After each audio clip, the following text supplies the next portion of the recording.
Agenda Euroopa täiskasvanuhariduse tegevuskava on projekt, mis toimub 2013. aastast ja kus osaleb enamik Euroopa riike. Projekti eesmärgiks on suurendada täiskasvanute võimalusi elukestvas õppes osalemiseks. Lõpusirgel on praegu projekti 7. etapp aastat 2024 ja 2025. Ja sel perioodil on olnud meie sihtrühmadeks kohalike omavalitsuste töötajad, volikogude esindajad, tööandjad, aga mõistagi täiskasvanud õppijad. Ja tegevus on olnud järgmine. Kõigepealt kohalike omavalitsuste roll oma elanike elukestva õppe toetamisel. Teiseks rohe- ja digioskuste seminarid täiskasvanud õppijatele.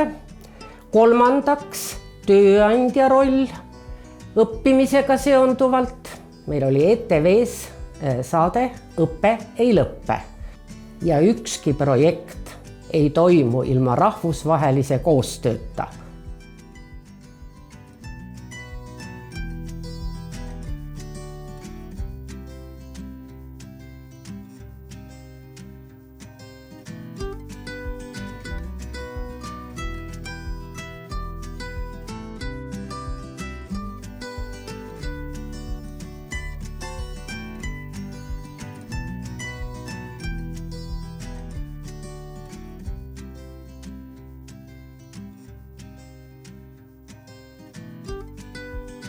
Meie valisime oma Viru-Nigula vallavalitsusega teemaks õppimine koha peal koostöös ettevõtjatega.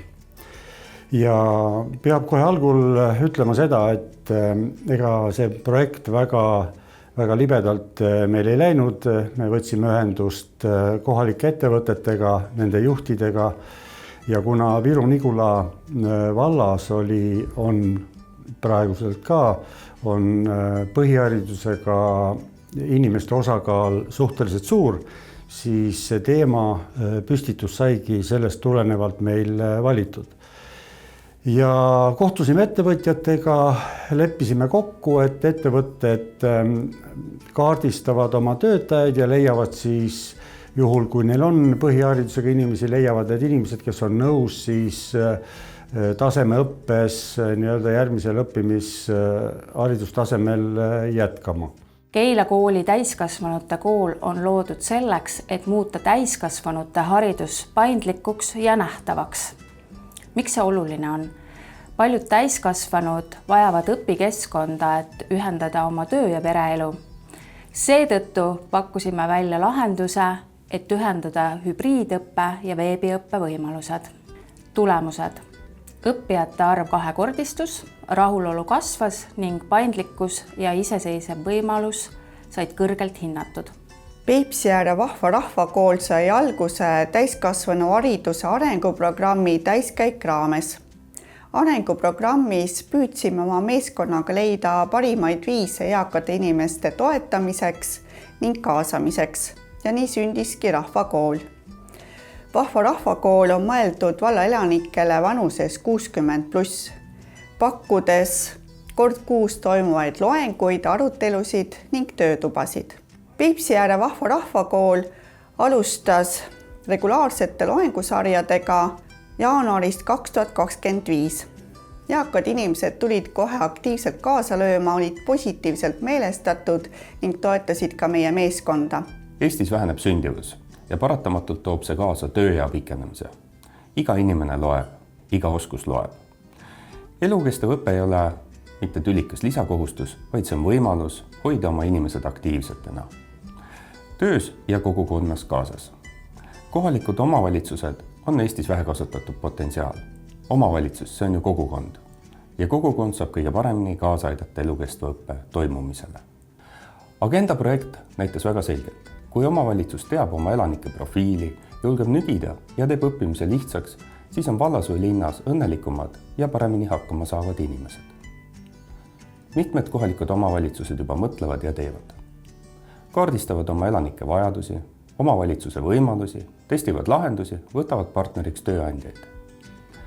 See on kõige lihtsam algus ja astume siit edasi. Mõõdame mitte ainult, kes osales, vaid seda, kes ja kuidas kasutas õpitut ära.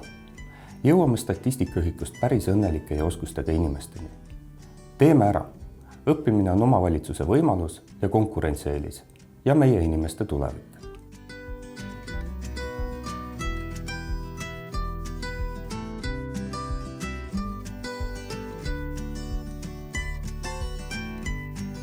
Kõigepealt otsisime välja Lääne-Virumaa ettevõtted, teadvustasime neid ja selle piloodi eesmärk oli tegelikult siis kohtumised kohtadel sellist seminaride raames ja ettevõtjad on pigem sellisest töötajate arendamisest huvitatud, aga täiendõppe vormis ja kui meil need 3 seminari läbi said, siis kõigi ettevõtjate ühine arvamus oli see, et me võiksime seda koostööd jätkata. –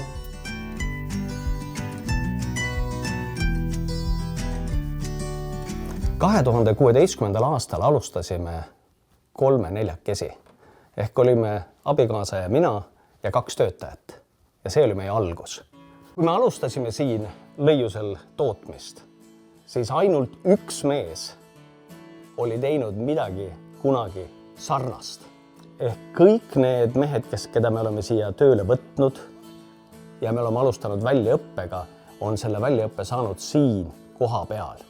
Täiskasvanuhariduse teemaline telesari Õppe ei lõppe oli ETV ekraanil 2025. aasta aprillis ja mais ja seekord juba 3. korda. Saatesarjas kohtume erinevate õppijatega ning kuuleme nende inspireerivaid õpilugusid. Lisaks neile räägivad ka inimesed ja organisatsioonid, kes toetavad täiskasvanute haridust. Saates osalejad valitakse välja iga kord produtsendi poolt umbes 100 inimeste hulgas ja vaatajate arv, mis tänaseks on juba kuskil 108 000, näitab, et inimesi innustavad inspireerivad õpilood ja nad peavad lugu elukestvast õppest. Õppe ei lõppe sari julgustab inimesi õppimise teekonda ette võtma.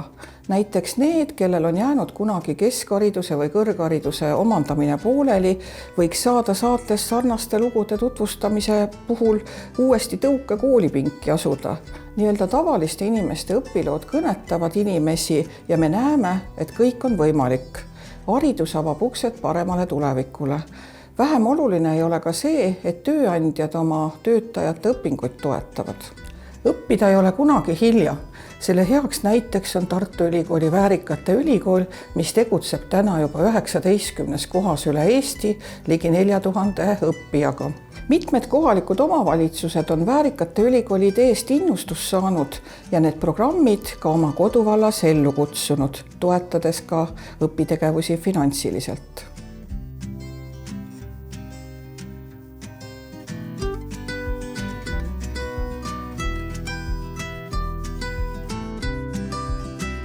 Selleks, et täiskasvanute koolitajad, võrgustiku liikmed ja eestvedajad oleksid pädevad ühiskondlike muutuste tuules, kutsusime 2024. aastal esile roheoskuste seminarid.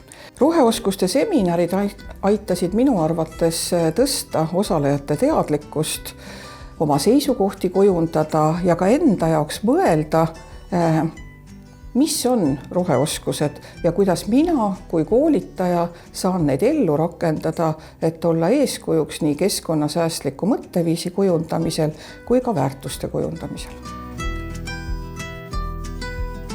Täiskasvanuhariduses on üheks väljakutseks madala haridustasemega täiskasvanud ja see, kuidas neid tuua tagasi õppima. Seejuures on kindlasti vajalik erinevate osapoolte koostöö. Pidades siin silmas koostööd haridusasutuste, kohalike omavalitsuste, tööandjate ja kohalike kogukondadega. Ja koostööd ei ole ju kunagi piisavalt. Lõppeval agendaperioodil toimusid koostööseminarid nii Eestis kui ka rahvusvahelisel tasandil. Teiste Euroopa riikide kolleegidega, kel on sarnased mured. Ja tihedam suhtlus oli Lätiga, Leeduga, Rootsiga ja Poolaga. mis kasu koostöös saab? Tegevustes osalejad saavad kasu kogemuste ja praktikate vahetamisest, saavad end omavahel võrrelda, saavad ehk õppida teiste vigadest ja seda kõike selleks, et paremini seada oma eesmärke. Ministeerium saab omakorda sisendit edasiste tegevuste kavandamiseks ja poliitika kujundamiseks.